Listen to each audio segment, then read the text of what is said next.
네, 지금 시장의 눈은 이번 주 금요일에 발표될 미국의 고용보고서에 모든 시선이 쏠리는 상황입니다. 자, 비농업 부문의 고용자 수에 어떤 변화가 있을지가 큰 관심사인데요. 이 고용자 수의 선행지표로 여겨지는 ADP 민간 고용지표가 밤사이에 발표가 됐죠. BS투자증권 투자전략부 홍순표 부장과 함께 관련 내용 말씀 나눠보겠습니다. 부장님 안녕하십니까? 네, 안녕하세요. 예. 자, 미국 6월 ADP 민간 일자리 증감 결과가 발표됐습니다. 시장 예상치로부터는 서프라이즈 결과가 나왔다고 하던데요. 예.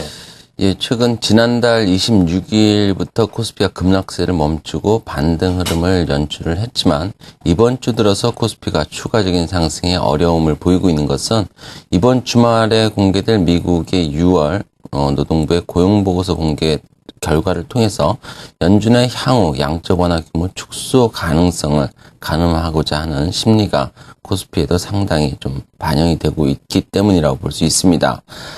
이와 관련해서 주말에 발표될 미국 노동부의 6월 고용보고서 결과를 사전에 가늠할 수 있게 해주는 ADP 민간 일자리 수 변화가 간밤에 공개가 되었습니다.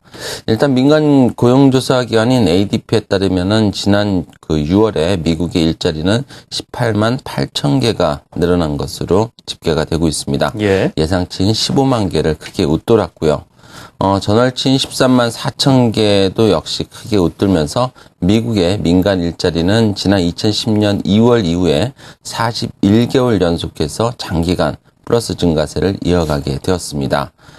그리고 6월 민간 일자리 증가 수치는 지난 2010년 2월 이후에 평균 수준인 13만 8천 개를 크게 상회한 것이기 때문에 일단 미국의 고용시장의 그런 정상화 과정이 현재도 안정적으로 진행되고 있다는 판단을 하게 해주고 있습니다. 다만 전월 대비 6월 민간 일자리 증가 정도가 지난 5월보다 그리고 또 예상치보다 크게 개선된 점을 고려한다면은 일단 오는 주말에 공개될 6월 노동부의 고용보고서 결과 역시 예상보다 더 양호한 그런 결과를 공개할 가능성을 배제할 수는 없을 전망입니다. ADP의 민간 일자리와 노동부의 민간 일자리 데이터를 한번 보시면은 일단 사전에 발표되는 ADP의 민간 일자리 결과는 노동부의 고용보고서에 대해서 매우 높은 설명력을 가지고 있음을 확인할 수 있습니다. 이런 점을 고려한다면 ADP의 6월 민간 일자리 증가 결과는 현재 시장이 예상하고 있는 노동부의 민간 일자리가 16만 6천 개 이상이 될 가능성이 있고요. 또 실업률 같은 경우도 전일과 유사하거나 조금 더 개선된 수치를 공개할 가능성도 예상을 해볼 수 있습니다. 다만 ADP의 6월 민간 일자리가 예상보다 강하게 개선이 되었지만은 일단 미국 증시의 반응을 본다면은 양적 완화에 대한 우려가 확대되지는 않았습니다. 이런 부분들은 향후 미국 고용시장에 대한 전망과 관련해서 미국 증시는 아직까지는 고용시장의 그런 빠른 회복에는 무게를 두고 있지 않음을 시사를 한 것이라고도 볼 수 있겠습니다. 예. 쭉 어떤 내용인지 말씀을 들어봤는데요. 일자리가 늘어난다. 이 고용시장이 좋아진다라면 자연스럽게 소비 심리도 개선이 될 텐데 말이죠. 향후 미국의 고용시장 전망 어떻게 보십니까? 일단 미국 고용시장이 정상화가 된다는 것은 말씀하신 것처럼 미국 가계의 소득을 지지해 줌으로써 예. 소비를 중심으로 해서 미국 경제의 성장세가 지속 가능할 것이라는 시각을 강화시켜 줄 수 있는 상당히 중요한 근거라고 볼 수 있습니다.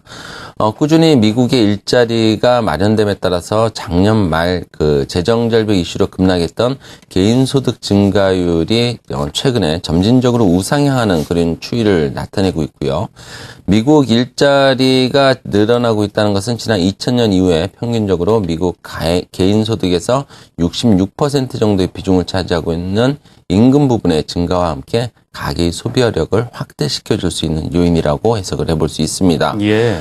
실제로 일자리가 꾸준히 증가하면서 가계의 소득이 뒷받침됨에 따라서 소비 심리도 크게 개선이 되고 있는 상황입니다.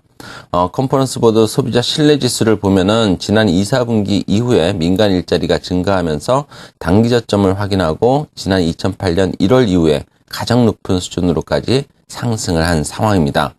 최근 이와 같은 소비 심리의 개선은 고용시장의 안정적인 회복으로 가계소득이 증가 가능할 것이라는 기대감이 강화되고 있음을 의미하는 것이고, 또 이런 부분은 향후 미국의 소비 경기의 개선에 대한 긍정적인 시각을 좀 더 강화시켜줄 수 있는 요인으로 작용할 것으로 예상이 됩니다. 그리고 간밤에 공개된 6월 ISM 서비스업 지수도 향후 고용시장의 개선 가능성, 그리고 또 개선 속도에 대해서 어느 정도 의미 있는 점을 시사를 했는데요. 6월 ISM 서비스업 지수 같은 경우는 52.2포인트를 기록하면서 전월치인 53.7포인트, 그리고 예상치인 54포인트 선보다는 좀 낮은 수치를 기록을 했습니다. 일단 그 ISM 서비스업 지수가 현재 미국 서비스업 경기가 43개월째 기준선을 상회하면서 확장 국면을 이어가고 있음을 시사를 했지만, 일단 확장 정도가 매우 제한적인 수준에서 이루어지고 있다는 점에 주목을 할 필요가 있어 보입니다. 일단 미국 서비스업이 장기간 확장 국면을 이어가고 있다는 점에서 향후 미국 고용시장이 계속해서 안정적인 추이를 이루어갈 것이라는 전망이 가능하지만은 고용시장의 개선 속도는 매우 완만하게 이루어질 가능성도 더불어서 시사한 것이라고 볼 수 있습니다. 결국 간밤에 공개된 ADP 민간 일자리 그리고 ISM 서비스업 지수는 향후 하반기 미국 경제 성장 전망에 대해서 긍정적인 신호를 보여주기도 했지만, 양적 완화 축소에 대한 우려감이 현재 크게 확대될 가능성도 다소 좀 낮은 점을 좀 시사를 했다라고도 해석을 해볼 수 있겠습니다. 예. 자, ADP 민간 고용 지표가 상당히 잘 나왔습니다. 금요일에 나올 6월 고용 보고서도 장밋빛 기대를 해볼 수 있지 않을까 싶은데요. 이와 관련해서 BS투자증권 투자전략부 홍승표 부장님 말씀 들어봤습니다. 감사합니다. 네, 감사합니다.